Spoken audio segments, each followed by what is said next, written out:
Everyone, কেমন আছো সবাই? আশা করি ভালো আছো। সরস্বতী পুজো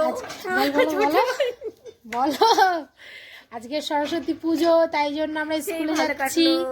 তাই জন্য স্কুলে যাই, খিচুড়ি, পাপড় ভাজা, বুঝিয়া অনেক কিছু খাবো। আর এই যে আমার মেয়েকে দেখো সাজিয়ে দিয়েছি, আর ওটা হচ্ছে ওই যে আমার বান্ধবী ছেলে। আর ওই যে পিছনে দেখো আরেকজন আছে, একজন রেডি হয়নি এখনো, রেডি হচ্ছে। সবাই মিলে আমরা যাচ্ছি স্কুলে। যাওয়ার পর দেখা হচ্ছে তোমাদের সাথে। যে আমরা স্কুলে পৌঁছে গেলাম, এখন সবাই মিলে স্কুলে রান্না হচ্ছে। এই যে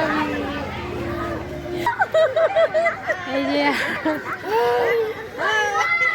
এখন আমরা খিচুড়ি খেতে বসে গেছি সবাই মিলে। খিচুড়ি খেতে এখন বসে আছি সবাই মিলে দোকানের মধ্যে। এই যে বৌদিগুলো আছে, সবাই মিলে গল্প করছি।